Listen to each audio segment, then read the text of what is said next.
అభినందనలు అందుకోండి షహిన్షా.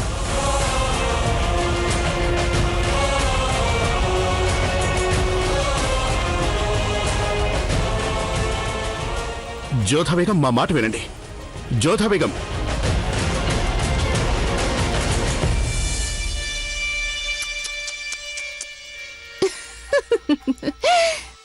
బహుశా జోధా బేగంకి ఈ శుభవార్త అంతగా నచ్చినట్టు లేదు.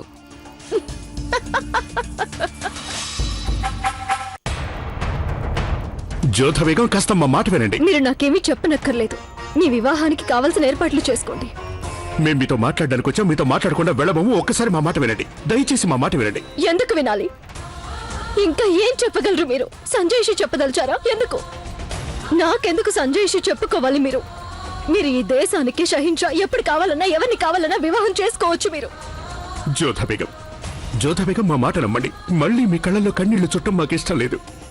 ఎన్నో ఏళ్ల తర్వాత మాకు మీ కళ్ళలో ప్రశాంతత కనిపించింది. ఆ ప్రశాంతత అశాంతిగా మారటం మాకు ఇష్టం లేదు. మీరేదో ప్రశాంతత అంటున్నారు, శాంతి అంటున్నారు. తమరి ఈ పని వల్ల మా ప్రశాంతత మంట కలిసింది షహిన్షా. ఎవరో నా గుండెల్లో కత్తిదించినట్టుగా అనిపిస్తుంది షహిన్షా. దయచేసి మా మాట నమ్మండి. మా పరిస్థితి కూడా అదే జోధా బేగం. రేపు చరిత్రలో షహన్షా అక్బర్ ఎంతో చిన్న వయసున్న పిల్లని పెళ్లి చేసుకున్నాడని వ్రాయొచ్చు. కానీ ఆ పని మేము ఎందుకు చేశామో వారికి తెలియదు. ఏ పరిస్థితుల్లో ఆ పెళ్లి చేసుకుంటున్నామో వారికి అక్కర్లేదు. ప్రతిసారి మేం బలైపోవాల్సి వస్తుంది. ఒక్కోసారి రాజకీయ కారణాల వల్ల, ఒక్కోసారి మా కోసం, ఒక్కోసారి మా వాళ్ళ కోసం. మేము ఎన్నో పెళ్లిళ్ళు చేసుకున్నాం. ఇప్పుడు మాకు ఇంకో పెళ్లి జరగబోతోంది. మాకు ఎందరో భార్యలు ఉన్నారు, మేము కాదంటం లేదు. కానీ మా హృదయాన్ని ఏలే రాణి మాత్రం మీరే. మీరు మా నిస్సహాయత కాదు, మీరు మాలోని శక్తి, మాలో దాగున్న ప్రేమ. జోధా బేగం, మీ ఈ స్థానాన్ని ఎవరూ ఆక్రమించలేరు. అలాగే మీ స్థానాన్ని మేము ఎవ్వరికీ ఇవ్వబోము. జోధా, ఆ ఖుదా సాక్షిగా చెప్తున్నాం, మా మాట నమ్మండి. మేము కావాలని తనని పెళ్లి చేసుకోవటం లేదు, కానీ తనని పెళ్లి చేసుకోవడం వెనక మా నిస్సహాయత దాగుంది. అందుకని మీరు దయచేసి అర్థం చేసుకునే ప్రయత్నం చేయండి.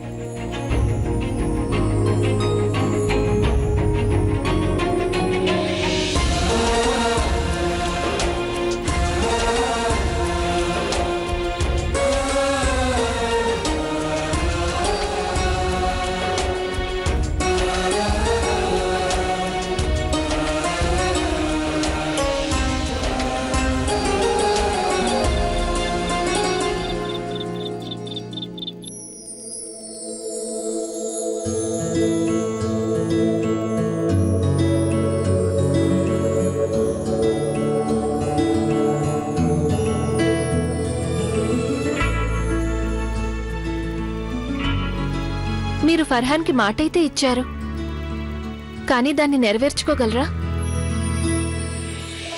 మేము నెరవేర్చుకోలేని మాట ఎప్పుడు ఎవరికీ ఇవ్వలేము. కానీ అలాంటి ప్రయత్నంలో మీ ప్రాణాలకు ముప్పొస్తే?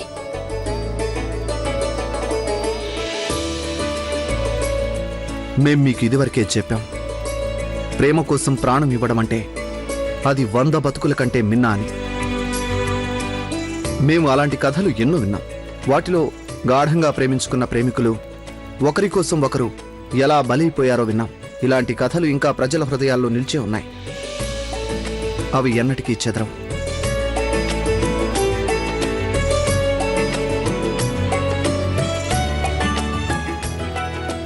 ఎందుకలా చూస్తున్నారు? ఎందుకంటే నేను ఇంతవరకు ప్రేమలో ఇంతగా మునిగిపోయిన ఒక వ్యక్తిని చూడనే లేదు. అవునవును, ప్రేమ కోసం బలైపోయే అంతటి గొప్ప అవకాశం మాకు లభించకపోయినా మేం మా మిత్రుడు ఫర్హాన్ ప్రేమ కోసం బలైపోగలం. ప్రేమంటే మీకు అంత నమ్మకం ఉందా? ఎంతో నమ్మకం ఉంది. మాకు అమ్మీజాన్ ఎన్నోసార్లు చెప్పింది, మేము ప్రేమించడానికే పుట్టామని. మా అబ్బూజాన్ అమ్మీజాన్కి పరస్పరం వల్లమాలిన ప్రేమ ఉంది. మా అమ్మీజాన్ అంటూ ఉండేది, మేము వారిద్దరి ప్రేమకు చిహ్నమని. మరి ఒక వ్యక్తి ప్రేమ కోసమే పుట్టినప్పుడు ప్రేమ కోసం ఎందుకు చావకూడదు?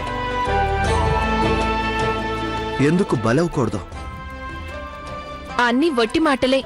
ప్రేమ కోసం ఎవ్వరూ చావరు. వాగ్దానం మాత్రం చేస్తారు, ఒకరి కోసం ఒకరం చేస్తాము అని. కానీ నా వరకు వస్తే నేను ప్రేమ కోసం ప్రాణాలు ఇవ్వదలుచుకోలేదు. సరేగాని మేం మీకు ఒక ఉపదేశం చేయదలిచాం. మీ భవిష్యత్తులో ఏమి రాసిందో ఎవరికీ తెలీదు. అందుకని మనం ఎప్పుడూ తలరాతని ఎన్నడూ కవ్వించే ప్రయత్నం చేయకూడదు.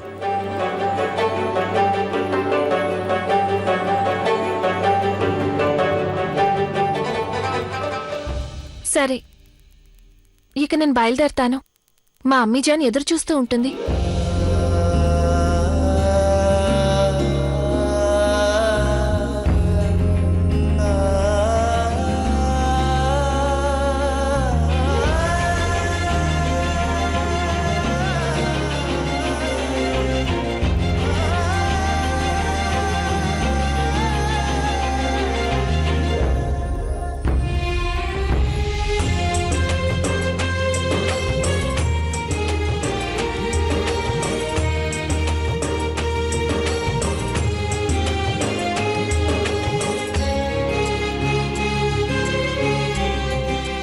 వెళ్దామా?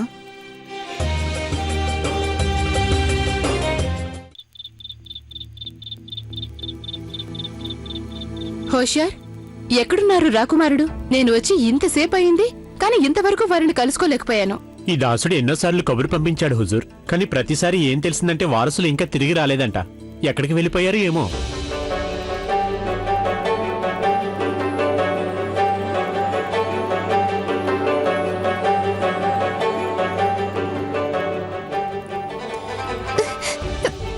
సలీం, నా బంగారు కొండ, ఎలా ఉన్నారు మీరు? మీరు క్షేమంగానే ఉన్నారా? అమ్మీజాన్, మేము క్షేమంగానే ఉన్నాం, కానీ మీరు దేనికో ఆందోళన పడుతున్నట్టుగా ఉన్నారు. ఇలారా. సలీం, ఈ వయసు ఆందోళన చెందవలసిన వయసే కదా. ఈ వయసు వచ్చాక ఏ భర్తలు తమ భార్యలని కొంచెం కూడా పట్టించుకోరు. మాకేమీ అర్థం కాలేదు అమ్మీజాన్. సలీం, ఇవాళ నా మనసు రోధిస్తోంది. మీకు తెలుసు కదా, మేము మీ అబ్బాజాన్ని ఎంతగా ప్రేమిస్తామో. ఒకవేళ వారికి మా ప్రేమ చాలడం లేదేమో. మీరు అసలు ఏమంటున్నారు అమ్మీజాన్? ఇంతకీ అసలేం జరిగింది? సలీం, షెహన్షా మరొక వివాహం చేసుకోబోతున్నారు. హా, అది మాకు కూడా తెలుసు అమ్మీజాన్. అది కూడా వారికంటే సగం వయసున్న పిల్లతో. ఆ సంగతి మాకు కూడా తెలుసు. తను ఒక యువరాణి అయి ఉంటే అర్థం చేసుకోవచ్చు. కనీసం రాచరికపు పద్ధతులైనా తెలిసుండేవి. కానీ ఒక గూడెపు రాకుమార్తె రాజా కంబార్ కూతురు బీనాతో పెళ్ళట.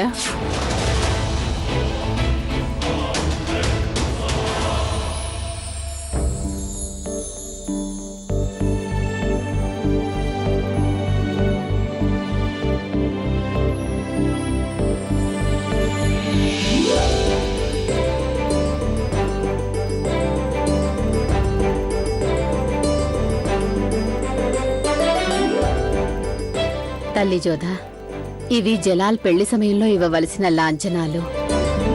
ఆనవాయితీ ప్రకారం వీటిని రాజా కంబార్ వద్దకు తీసుకువెళ్ళాలి.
ప్రణామాలు రాణిగారు. రాకుమారుడు సలీం తమన్ని కలుసుకోవాలని వచ్చారు. అవునా? పంపించు వారిని.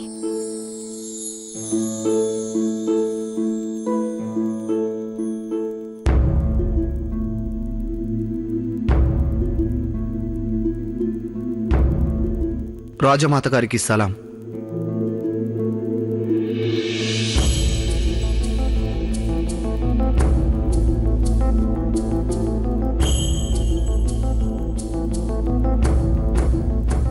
మేం మీతో కొంచెం మాట్లాడాలి.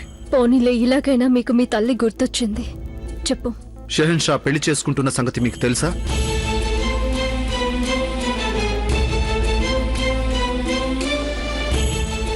అది నాకు తెలుసు.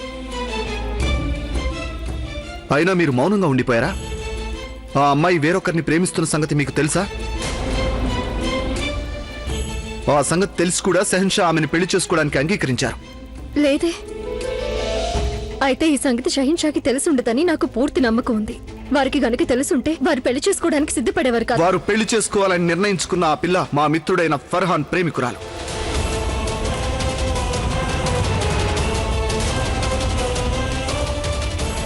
తనకంటే సగం వయసున్న అమ్మాయిని పెళ్లి చేసుకోబోతున్నారు వారు. ఆ పిల్ల అంతకు ముందే వేరొకరిని ప్రేమించింది. ఆ అమ్మాయి ఇష్టానికి వ్యతిరేకంగా పెళ్లి చేసుకోవడం అది కేవలం సామ్రాజ్య విస్తరణ కోసమే అయింటే, ఆ సామ్రాజ్య విస్తరణ మనుషుల కంటే షహన్షాకి ఎక్కువైపోయిందా? ఏ అమ్మాయి పెళ్లికైతే వారు వెళ్లారో ఆ అమ్మాయినే పెళ్లి చేసుకోవాలని అనుకుంటున్నారు. అటు ఆ పిల్లవరుడు చావడంతో ఆ పిల్లని పెళ్లి చేసుకునే అవకాశం వచ్చింది షహన్షాకి. అసలు మా ఉద్దేశంలో షహన్షా కారణంగానే ఆ అమ్మాయి వరుడు మరణించి ఉంటాడు. షహన్షా కారణంగానే. పోన్లేండి, ఎందుకంటే వారు షహన్షా కదా. కానీ మాకు బాధగా ఉంది, ఎందుకంటే మీరు కూడా వారి విషయంలో అనుకూలంగా ఉన్నారు.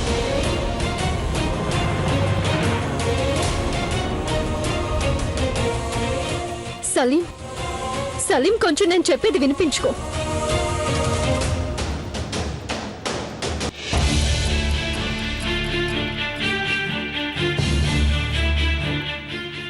ప్రణామాలు షహిన్షా. ఇలా వచ్చారేమిటి? నేను మీకు రాజకుమారి బీనాతో శోభనానికి ఏర్పాట్లు చేయడానికి వచ్చాను.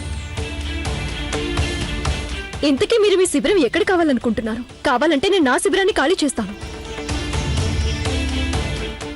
మీరేం చెప్పదలుచుకున్నారో స్పష్టంగా చెప్పండి.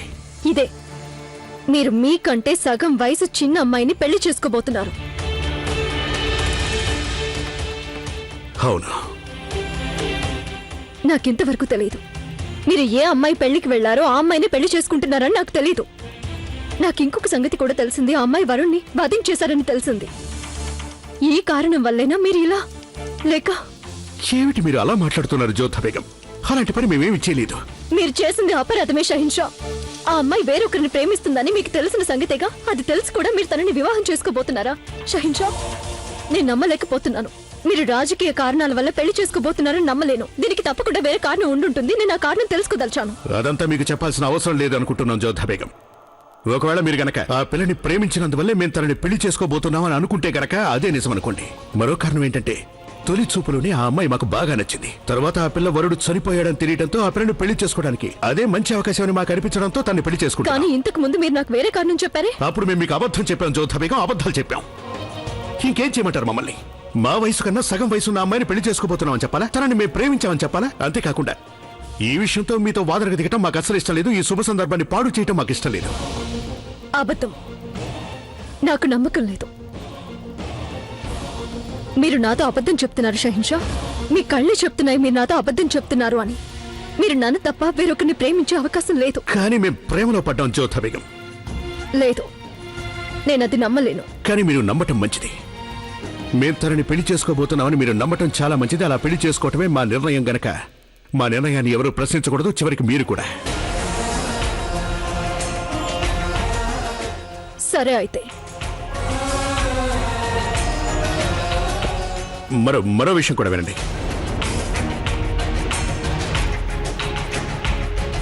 మేం కేవలం తనని పెళ్లి చేసుకోవటం మాత్రమే కాదు, తనకి విశిష్ట బేగం స్థానం కూడా ఇవ్వబోతున్నాం. తనని పట్టపురాణిగా కూడా చేస్తున్నాం. ఇక వెళ్ళి పెళ్లి ఏర్పాటు చేయండి.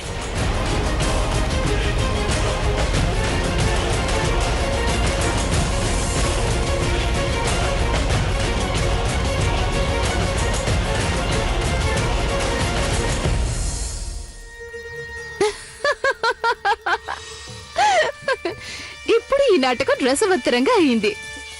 అసలు నాదే పొరపాటు. నేనిక్కడికి ఇంకా కొంచెం ముందే వచ్చుండాల్సింది. ఒకేసారి రెండేసి ఆసక్తికరమైన సంఘటనలు. మొదటిది, జలాల్కి పెళ్లి. ఆ పెళ్లితో జలాల్ జోధా బేగంకి దూరమైపోతారు. ఇక రెండవది, ఈ పెళ్లి విషయంలో సలీంకి కోపం రావడం. దాంతో సలీం తన తల్లిదండ్రులకి దూరం అయిపోతాడు. ఏదో ఖుదా దయ వల్ల కుతుబుద్దీన్ నాకు చెప్పేశాడు ఆ బీనా ఫర్హాన్ ప్రేమికురాలని. ఈసారి నేను అస్సలు ఎత్తే వేయలేదు, కానీ 2 ఆటలు నేనే గెలుచుకున్నాను. వా మీరేమనుకోకండి జోదా బేగం, దీంతో ఇక మీ సలీం మీ నుంచి చాలా దూరమైపోతారు. వారు నాకు మరింత చేరువ కానున్నారు, నా దగ్గరకు వచ్చేస్తారు. వచ్చే నా బంగారం, నా చెంతకొచ్చేయి. నీకు ప్రశాంతత కలిగించడానికి ఇక్కడ 2 వస్తువులు సిద్ధంగా ఉంచాను. ఒకటేమో మీ అమ్మిజానైన నేను, ఇక రెండవది ఈ నల్ల మందు. దీన్ని మొదటి నుంచి మీకు అలవాటు చేసింది నేనేగా.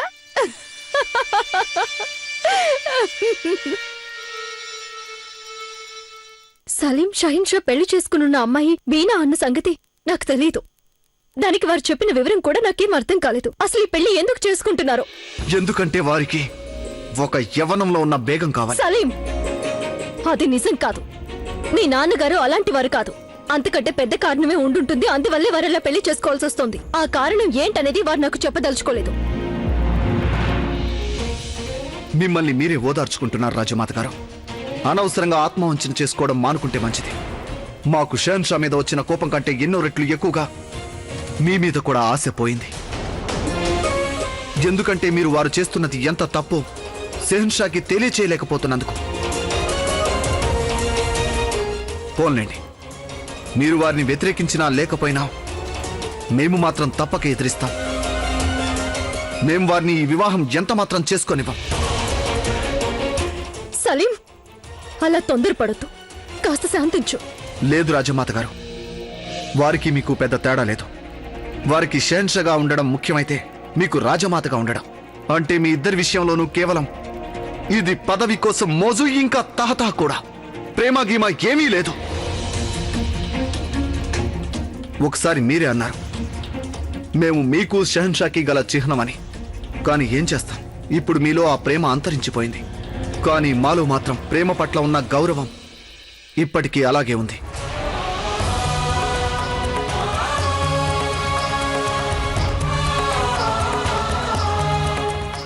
అంతేకాదు, ఫర్హాన్ ప్రేమ కోసం మేము షహన్షా జలాలుద్దీన్ మహమ్మద్ అక్బర్ పై తిరుగుబాటు చేస్తాం. వారు కనుక ఈ పెళ్లి చేసుకోవాలనుకుంటే అంతకంటే ముందు వారు మా శవాన్ని కళ్ళారా చూడాలి. సలీం, ఎందుకలా మాట్లాడుతున్నావు? మీ అబ్బా హుజూర్ని వ్యతిరేకిస్తానంటున్నావా నువ్వు?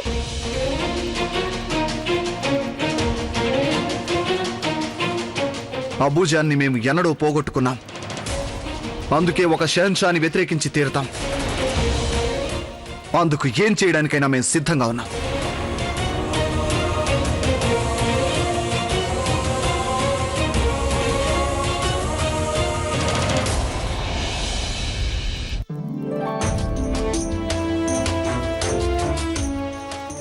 ఇక మనం బయలుదేరాలి రాజమాత.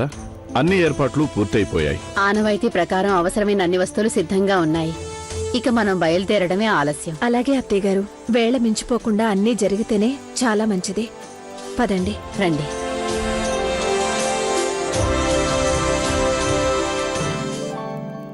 ఆగండి.